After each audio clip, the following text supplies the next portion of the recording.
Hi hello friends, welcome to our channel. మనం ఈరోజు మనసు మాట వినదు ఎపిసోడ్ 12 చూసేద్దాం.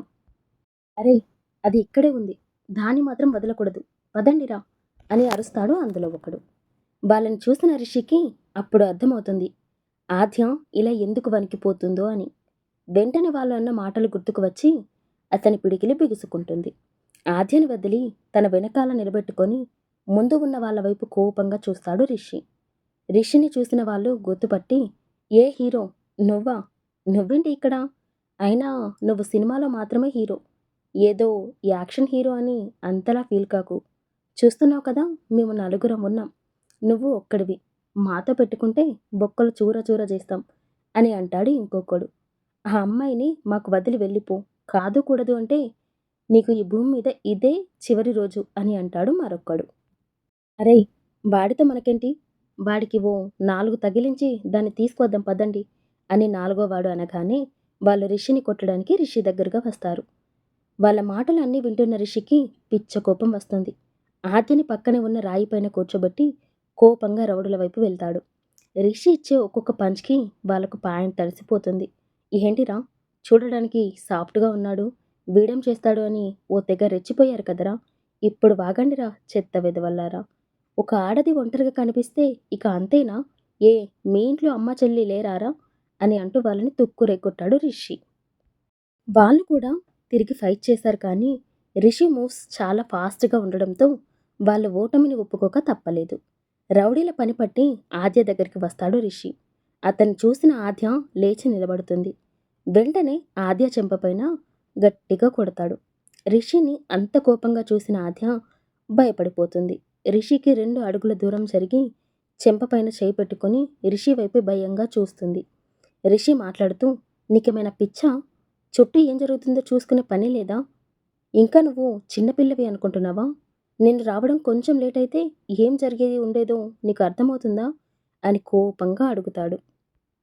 రిషిని ఎప్పుడు కామ్ అండ్ కూల్గా చూసిన ఆద్య రిషిలో ఈ కొత్త యాంగిల్కి భయపడి మాటలు రానట్టు మౌనంగా నిలబడిపోతుంది. ఏంటి, నిన్నే అడుగుతున్నా, వినిపించడం లేదా, ఎందుకిలా చేశావు, ఒక్కదానివే ఇలా తెలియని కొత్త ప్లేస్కి రాకూడదు అని తెలియదా అని మళ్ళీ రెట్టిస్తాడు. అతని మాటలకి మళ్ళీ రెస్టారెంట్లో జరిగిన సంఘటన గుర్తుకు రావడంతో భయం ప్లేస్లోకి కోపం వచ్చి చేరుతుంది. కొంచెం కోపంగా రిషిని చూస్తూ, నీ వల్లే ఇదంతా, నీ వల్లే జరిగింది, నీ వల్లే నేను చుట్టూ చూసుకోకుండా బయటకు వచ్చి ఆ రౌడీలకి చిక్కుకున్నాను అని కొంచెం గట్టిగానే అంటుంది. ఏంటి, నా వల్ల, నేనేం చేశాను అని కన్ఫ్యూజింగ్గా అడుగుతాడు రిషి. నీకు తెలీదా అని అంతే కోపంగా అంటుంది ఆద్య. ఆద్య, నువ్వేమంటున్నావో కొంచెం అర్థమయ్యేలా చెబుతావా అని అడుగుతాడు రిషి. ఏంటి, నీకు నిజంగానే నేను ఏం మాట్లాడుతున్నానో అర్థం కావడం లేదా, సరే నేనే చెబుతా విను, నువ్వంటే నాకు ఇష్టం, నేను నిన్ను ప్రేమిస్తున్నాను, ఐ లవ్ యూ, ఇప్పటికైనా అర్థమైందా, నిన్ను అలా వేరే వాళ్ళ పక్కన చూశాక నా మనసు బరువెక్కి ఆ బాధతోనే ఇలా వచ్చా, ఓకేనా, ఇంకేమైనా చెప్పాలా అని అంటుంది. ఆద్య తన్ని ప్రేమిస్తుంది అని విన్న రిషి లోపల హ్యాపీగా ఫీల్ అవుతాడు. కానీ మళ్ళీ వెంటనే ఏదో గుర్తు రావడంతో, ఆద్య, అసలు నువ్వేం మాట్లాడుతున్నావో నీకైనా తెలుస్తుందా, నేను నిన్ను ఎప్పుడూ ఒక మంచి ఫ్రెండ్ లాగానే చూశాను, నేను ఎప్పుడూ అలా అనుకోలేదు, అయినా నీకు ఎందుకలా అనిపించింది, నేను నీతో ఎప్పుడు ఫ్రెండ్ లాగానే ఉన్నా కదా అని అడుగుతాడు. రిషి తనని లవ్ చేయడం లేదు, ఫ్రెండ్గానే చూశాను అని చెప్పేసరికి ఆద్య గుండె మెలిపెట్టినంత బాధ కలిగింది. రిషి తనని ప్రేమిస్తున్నాను అని చెప్పి ఉంటే ఎంతమంది అడ్డు వచ్చినా ఎదిరించి తన ప్రేమను గెలిపించుకునేది. కానీ ఇప్పుడు తన ప్రేమించిన వాడే తన మీద ప్రేమ లేదు అంటుంటే ఎలా వాదించాలో, ఏమని వాదించాలో కూడా తెలియక వస్తున్న కళ్ళిండని బలవంతంగా ఆపుకుంటుంది. ఆమె పరిస్థితి అర్థమవుతున్నా ముందుకు వెళ్ళి ఓదారిస్తే ఆద్యకి ఇంకా తనపైన ఫీలింగ్స్ పెంచినట్టు అవుతుంది అని రిషి కూడా కాసేపు సైలెంట్గానే ఉంటాడు. ఎంతసేపటికి ఆద్య కదలకపోయేసరికి, ఆద్య, దీన్ని ఇక్కడితో వదిలే, అదే మన ఇద్దరికి మంచిది, నువ్వు నాకు ఎప్పుడు మంచి ఫ్రెండ్వే, నువ్వు కూడా ఇవన్నీ మర్చిపో, మనం ముందులాగానే మంచి ఫ్రెండ్స్ లాగానే ఉందాం అని చెప్పి, అయినా మనం ఇక్కడ ఇంకా ఎక్కువసేపు ఉండడం మంచిది కాదు, ముందు హోటల్ రూమ్కి వెళ్దాం పదా అని ఆద్యని పిలుస్తాడు. ఆద్య కూడా సైలెంట్గా సరే అన్నట్టుగా తల ఆడించి ప్రాణం లేని బొమ్మల రిషి వెనకే నడుస్తుంది. అలా నడుచుకుంటూనే మెయిన్ రోడ్ పైకి వస్తారు. దారిలోనే డ్రైవర్కి కాల్ చేయడంతో డ్రైవర్ కార్తో రెడీగా ఉంటాడు. ఇద్దరు కారులో ఎక్కి హోటల్కి స్టార్ట్ అవుతారు. వీళ్ళని దూరం నుండి కోపంగా చూస్తూ ఉన్నాయి రెండు కళ్ళు. వాళ్ళని అలా చూసిన అతను కోపంగా ఫోన్ తీసి ఎవరికో కాల్ చేస్తాడు. అవతల నుండి హలో అని వినిపించగానే, నేను నీకేమని చెప్పాను, నువ్వేం చేస్తున్నావు? నాకు అమ్మాయి కావాలి. నీ కొడుకుని తనకి దూరంగా ఉంచమని చెప్పానా? వాడిని నీ కంట్రోల్లో ఉంచుకోలేకపోయావు, కానీ అంతా నేను చూసుకుంటా అని ప్రగడ్భాలు మాత్రం పలుకుతావు అని అడుగుతాడు. ఆద్య, రిషి హోటల్కి చేరుకుంటారు. కారు ఆగడంతో దిగి ఎవరి రూమ్లోకి వాళ్ళు వెళ్తారు. లోపలికి వెళ్ళిన ఆద్య రిషి మాటల్ని తలుచుకొని బెడ్ పైన పడుకొని ఏడుస్తుంది.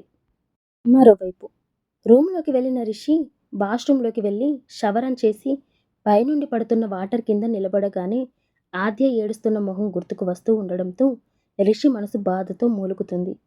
తను అలా ఈ ఏడవడం తలుచుకొని, సారీ ఆద్య, నేను నిన్ను నా చీకటి జీవితంలోకి తీసుకురాలేను. నువ్వు నా జీవితంలోకి వస్తే నాలానే బందీ అయిపోతావు. నిన్ను నేను అలా నిస్సహాయ స్థితిలో చూడాలి అనుకోవడం లేదు. అందుకే కష్టమైనా నిన్ను దూరంగా పెడుతున్నాను. నన్ను క్షమించు ఆద్య అని మనసులోనే ఆద్యకి క్షమాపణలు చెప్పుకుంటాడు. ఎప్పటికో తేరుకొని రూమ్లోకి వెళ్ళి నైట్ వేర్ వేసుకొని పడుకుంటాడు రిషి.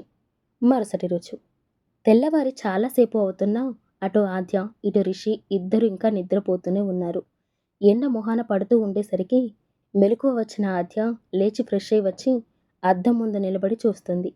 అలా చూస్తూ ఉన్న తనకి నైట్ రిషి అన్న మాటలు గుర్తుకు వస్తాయి. వెంటనే తను పడుకోవడానికి ముందు తీసుకున్న నిర్ణయం గురించి ఆలోచిస్తుంది.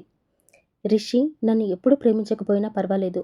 రిషితో నా జీవితాన్ని పంచుకోలేకపోయినా తనకి దగ్గరగా ఉన్న తృప్తి చాలు. అందుకోసమైనా సరే ముందులాగే మామూలుగా ఉండాలి అని మళ్ళీ ఒకసారి అనుకొని ఏడ్చి ఏడ్చి పాలిపోయినట్టు ఉన్న మొహానికి మేకప్తో కవర్ చేసుకొని ఫేస్కి ఒక ప్లాస్టిక్ నవ్వు పులుముకొని బయటకు వెళ్తుంది. మేనేజర్ మురళి నుండి కాల్ రావడంతో మేలుకున్న రిషి టైం చూసుకొని కాల్ లిఫ్ట్ చేసి 10 మినిట్స్ అని చెప్పి హడావిడిగా రెడీ అయ్యి వస్తాడు. బయటికి వచ్చిన ఆద్యకి అప్పుడే రిషి లిఫ్ట్ వైపు వెళ్తూ కనిపిస్తాడు. అది చూసిన ఆద్య అసలు ఏం జరగనట్టుగానే హాయ్ రిషి, గుడ్ మార్నింగ్ అని విష్ చేస్తుంది. Thank you for listening friends. ఈ కథ మీకు నచ్చినట్లయితే లైక్ చేసి నా ఛానల్ని సబ్స్క్రైబ్ చేయండి. అలాగే ఈ కథ పైన మీ అమూల్యమైన అభిప్రాయాల్ని కామెంట్లో తెలపండి. Bye bye.